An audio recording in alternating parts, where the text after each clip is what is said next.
Ayo ikut menjadi bagian dari perubahan besar bangsa ini bersama Sahabat Pekerja Indonesia.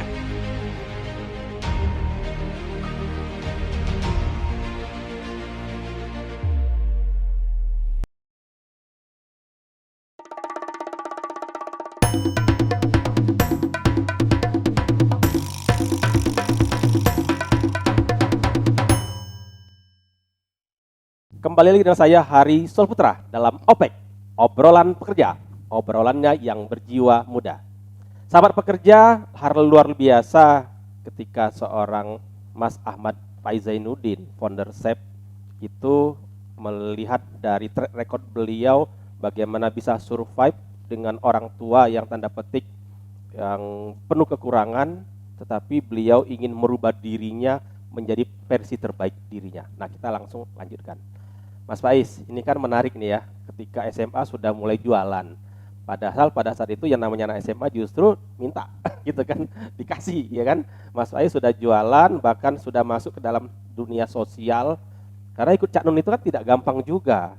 Iya, jauh. Harus malam, jauh gitu kan.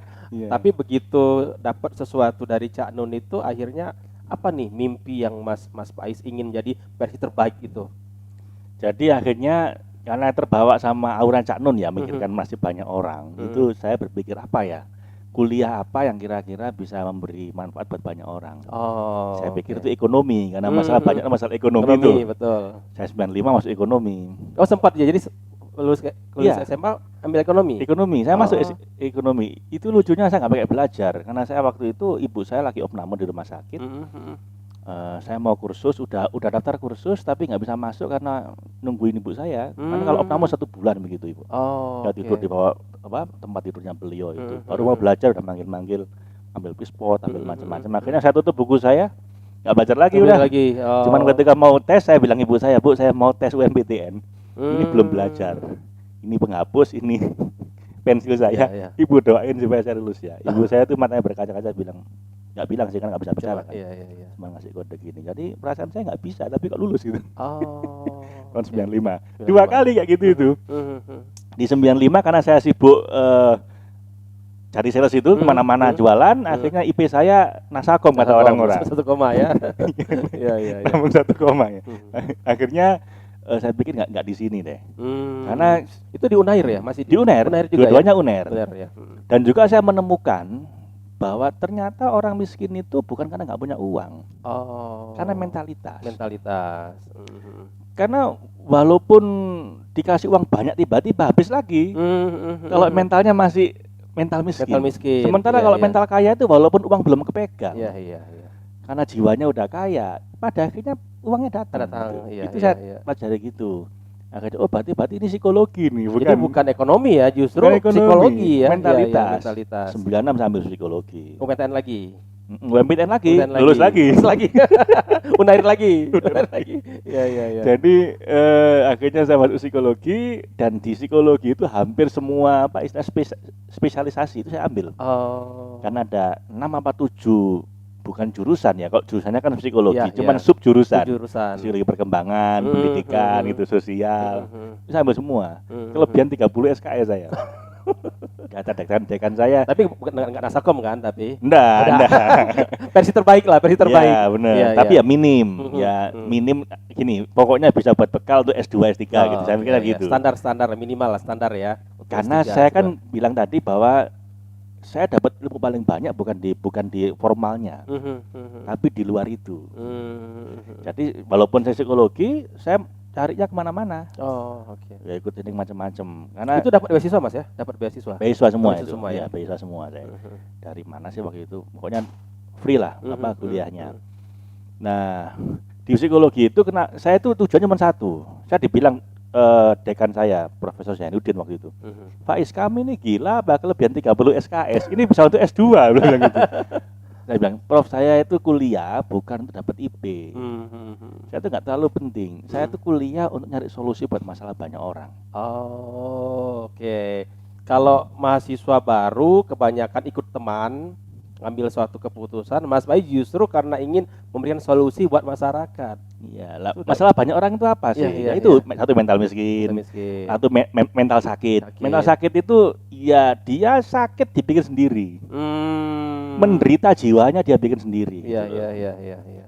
Jadi kebanyakan orang susah itu dibikin sendiri. Makanya saya ambil psikologi. Tapi setelah saya 6 tahun di situ kok saya merasa belum dapat yang praktis aplikatif ya. Paling enggak versi saya ya. Iya. Karena saya bikin sesuatu yang kalau orang sakit bermasalah ada cepat gitu. solusinya. Iya. Dan cepat, Ya. cepat mudah, mandiri gitu. Bikin saya begitu. Sementara kalau pakai psikolog kan lama nanti. Betul. Akhirnya setelah lulus karena udah nggak ada lagi mata kuliah yang bisa saya ambil. Iya. Itu tahun 2000. Tahun 2002. 2002 ya. Akhirnya saya keluar negeri. Hmm. Belum keluar negeri, saya keliling ke training-training yang ada di Indonesia. Termasuk ISQ, ada macam-macam waktu itu. Jadi Lagi ibaratnya belajar non formal gitu ya. non formal yang saya pikir bisa jadi solusi banyak orang. Yang kalau orang ada masalah cepat mengatasinya. Ada NLP waktu itu, hipnoterapi baru populer di sini. Lalu ISQ, ada macam-macam. Saya keliling tuh ke Jakarta. Ya nggak punya uang, tapi nggak tahu begitu saya ada tekadnya uang itu datang. Entah ada yang nyponsori, ada yang nyumbang, ada tiba-tiba saya dapat proyek gitu. Berkah dari orang tua tadi ya. Nah, insya Allah Iya, mudah-mudahan iya. gitu. Akhirnya ada saja, karena di Indonesia saya pikir yang penting-penting udah saya ambil, kok belum nemu solusi, saya perlu keluar negeri ini. Belum dilalak kesan Allah, ada lagi yang ngasih beasiswa ke luar negeri. Nah itu ketemu kan begini, kalau teman saya itu kan mau ke luar negeri itu ada alasannya. Nah itu titik poin itu di mana tuh kok ada orang tiba-tiba, nih ini ada uang sekolah atau apa Ya gitu. ada orang lihat saya itu kasihan gitu. Orang tekadnya gede tapi kayaknya kalau jalur beasiswa yang normal kayaknya nggak mampu gitu. Akhirnya kamu katanya ke luar negeri, iya Pak. Ya sudah saya bayarin gitu. Sesederhana itu. Iya. Tapi itu habisnya puluhan juta loh, nggak apa-apa saya bayarin. Waduh, saya bilang, tapi saya tuh takut di sana banyak godaannya. Terus Ayo ikut menjadi bagian dari perubahan besar bangsa ini bersama Sahabat Pekerja Indonesia.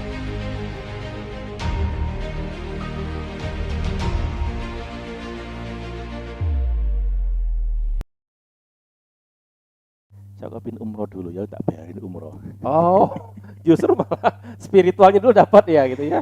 Umroh Ramadan Ya, lagi, umroh akhirnya Ramadan. 2 kali lipat. Dibayarin saya. Oh. Jadi pertama keluar negeri saya umroh dulu Langsung tuh. bro. Umroh, habis umroh baru ke Australia. Hmm. Habis ke Australia saya ke Thailand, habis itu ke Malaysia, ke Singapura, dan terus ke India, ke Malaysia dan lain-lain.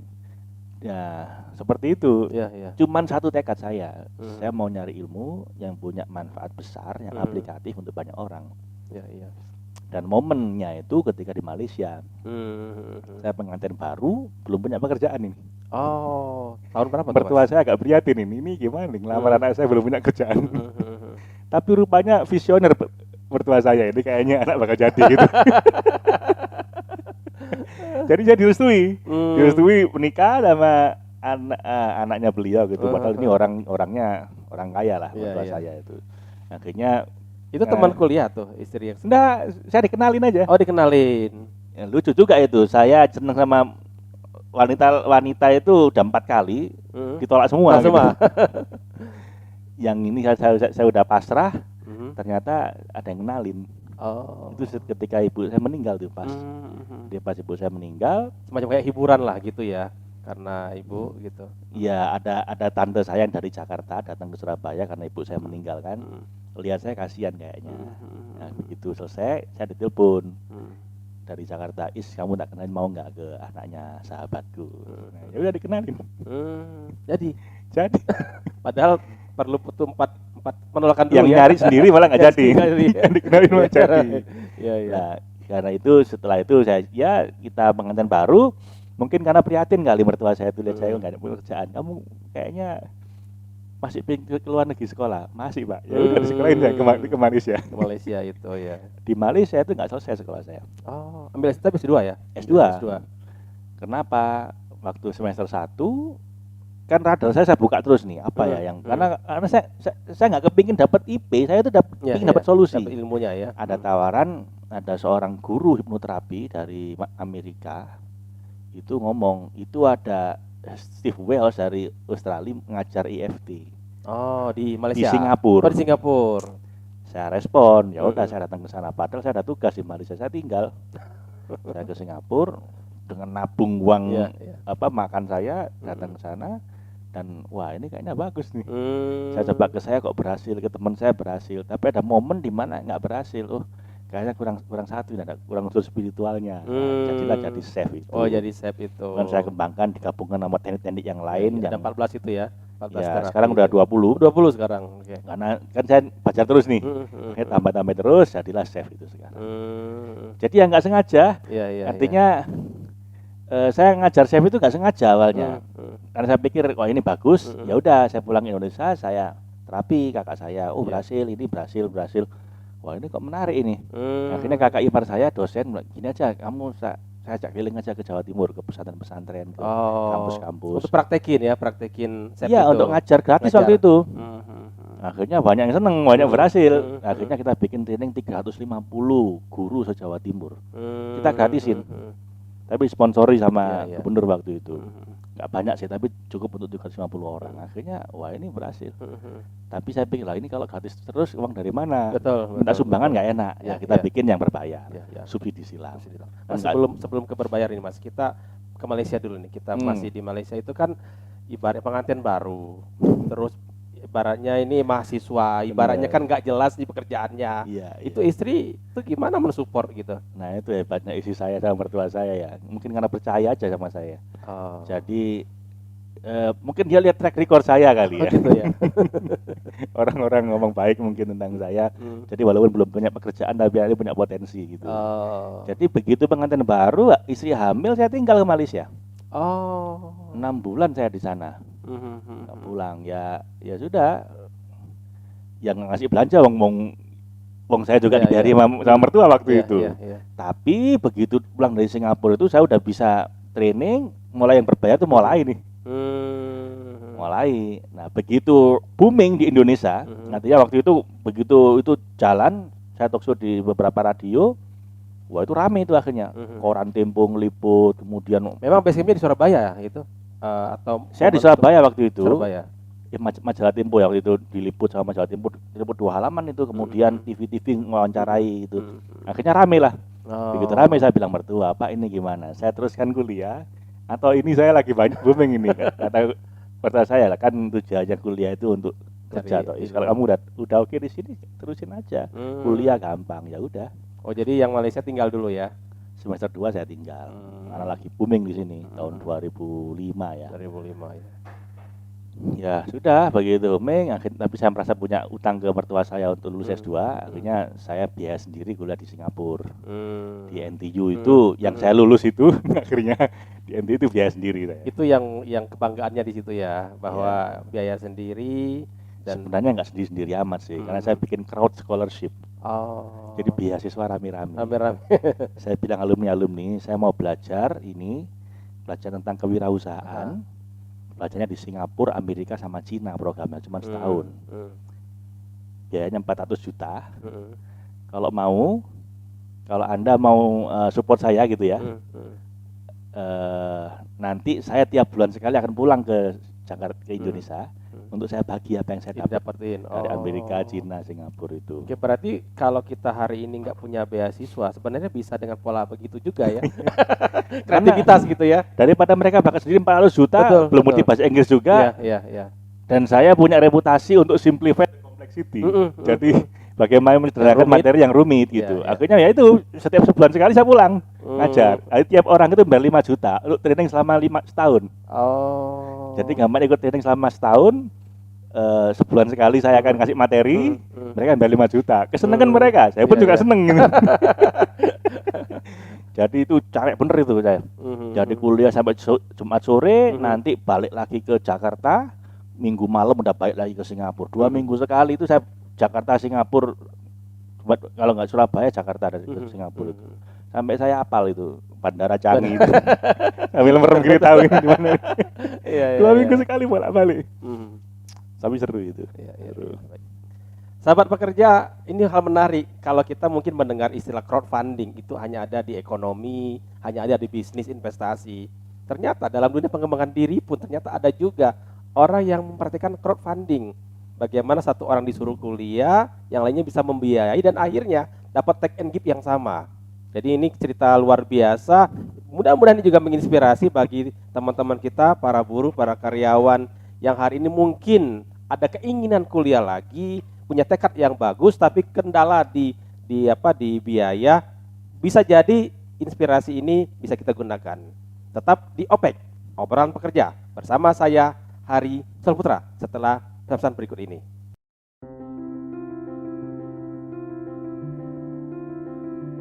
Berawal dari sebuah keprihatinan demi sebuah harapan untuk sekedar hidup layak dari para pekerja, kami belajar untuk memberdayakan diri kami sendiri. Kami bahkan belajar untuk mengadvokasi sahabat pekerja secara mandiri. Kami telah memulai kolaborasi proyek teknologi informasi, lokakarya sahabat pekerja, dan expert sharing dengan menghadirkan pekerja profesional di bidangnya. Ayo ikut menjadi bagian dari perubahan besar bangsa ini bersama Sahabat Pekerja Indonesia.